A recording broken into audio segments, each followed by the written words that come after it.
Oh, hey YouTube. We're... Gosh. This thing immediately zoned out. Push play yet. We got to do an intro. I'll do it. You want the intro? You're gonna intro? Intro us. Welcome back to Keo Prints. Today we're going to be reacting to more of our own content as we do. This is Kory and me a little bit, but mostly Kory, who doesn't know things about 3D printing, generally speaking, doing an upgrade on a printer that is out of date. Literally nothing about any of this makes sense. Today we're installing a auto bed level probe to Kory's super sweet classic Ender3 V2. Oh, hey YouTube. We're... Gosh. This thing immediately zoned out. Keo Prints back with another video. Today we're gonna auto bed level.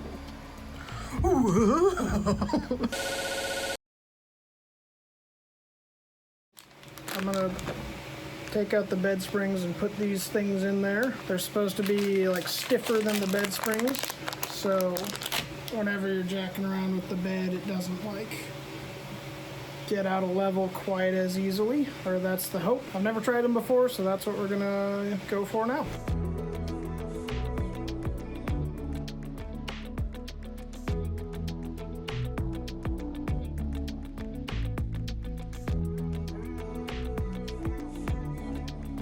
Let's see what we got here.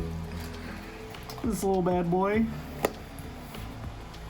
What else we got? Alright, some zip ties. Little screws, some nibs, one more screw, and some cables. Perfect. That's all that comes in this kit. Again, I don't know how to do any of this. We're gonna figure it out. Pop quiz. What does that do? Dude, my favorite part about these is just asking you, like, what does PLA stand for? What does the bed probe do? What are the things? Because you're a creative individual and you come up with some dumb stuff. What's PLA stand for? Plastic. I guess I can't re-ask you. It's been long enough, but I'm sure you remember Yeah. what it does. This was a pretty long night, just in bed leveling and everything. Anytime there's bed leveling, it's such a long, annoying night. And in the last video, I said that there would be more bed leveling in the coming video. That video is this video. That's this one. What does that do? I'm gonna assume this goes down, touches something, senses a thing, then it'll be like, go over here maybe and touch that and be like, yeah, that's not level. This is different, so we're gonna adjust some stuff. Shot in the dark. That's pretty good. That's more or less what happens. The other thing is, does this kit have instructions? So it's a kit that I recycled. Normally you watch a YouTube video. I'll be your YouTube video. So first thing we're gonna do is, let's start by mounting this. Cool. So you need to figure out which bracket you use to mount it. I believe it's just this one. The other ones are for other machines. It's that. Look, it's got little places for it. That's two little things here. We'll just, I'm just gonna take 2 screws. The only 2 that I see. And I think mounting the bracket to the thing first, and then mounting the probe to the bracket. Oh, like actually put the bracket on. Yeah, put the bracket on, and then put the probe on the Do bracket. the thingy. Probably be easier if we get the gantry out. Plug it in, and we'll do it by moving it with the computers. Oh, dude, that was the other thing. This was a long night for another reason. Do you remember at all? No, none of it. You'll get a light bulb. I just remembered why this was such a long night. Bam, we give it some power. Here we go. Let's do some. Nope. Silly. Every time. Yep, there we go, move. Nice. But, a little bit of movesy.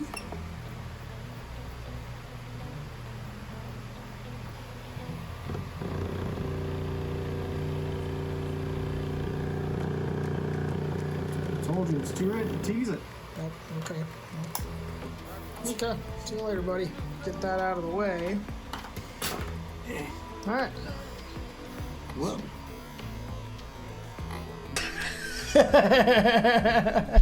So it wasn't because you lost the screw. That was the one that we found immediately. That was a couple videos ago that made it a long night because we lost fasteners. This one has to do with that noise. I mean, I was gonna say, yeah, well, it's because of the yeah, has to do with that. But we don't even address it for like a while yet. It's much later in the video.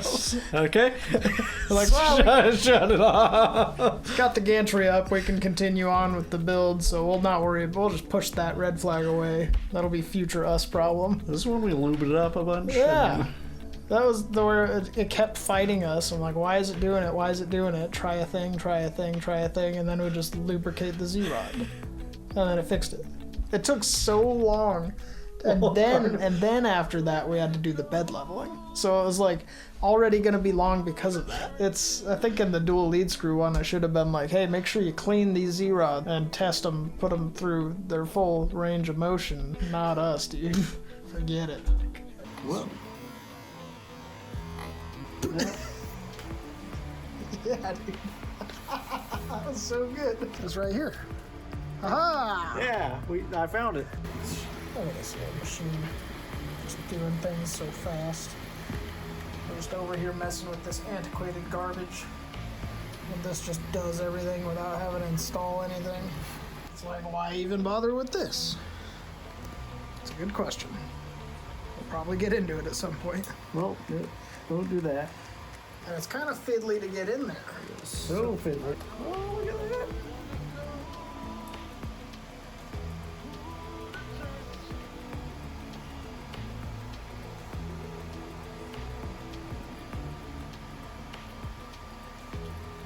Bam.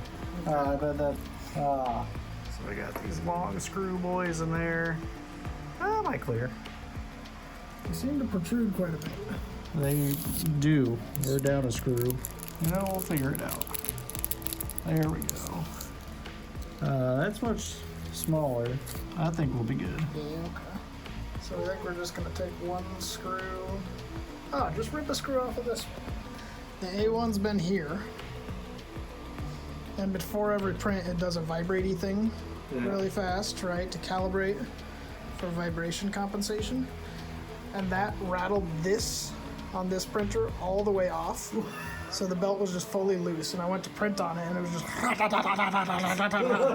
spitting filament over here because it couldn't move the head or anything. But then it kind of makes sense, like it's doing something with vibration compensation. If vibration's enough to just like loosen that up. This isn't a bamboo review. This is installing auto bed leveling. Kory, what the heck? This is all about vibration compensation. That's my proclamation. Oh, nice, dude.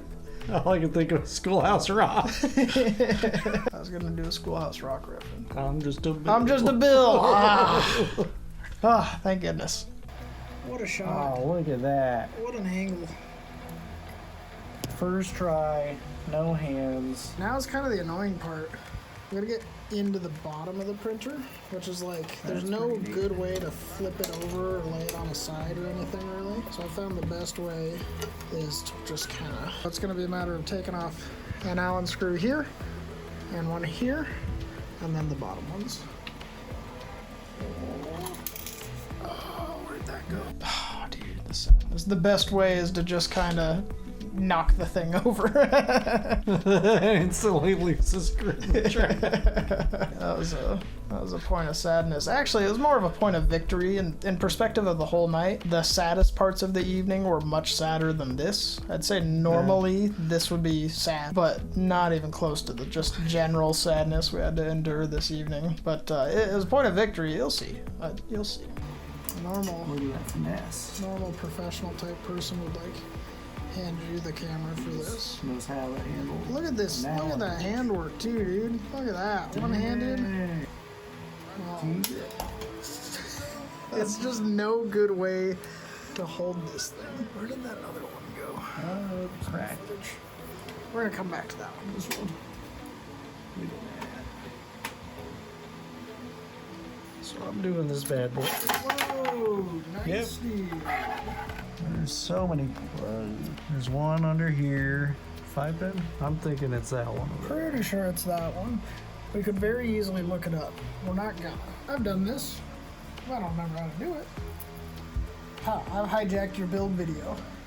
I love how so many of my hobbies require so much dexterity, but I have like the shakiest hands for all of it. And then we'll run the wire under here. This kind of guy. Look at that dexterity. Hey, think about it, a guitar, super like dexterity 5000, right? Working on cars, not nearly as fiddly, because not small stuff, but you gotta be able to work with your hands. Doing all this print garbage, if you're doing this, dexterity things, or like soldering, or like woodworking, all dexterity things, but I don't have, well, that's me being pretty slow.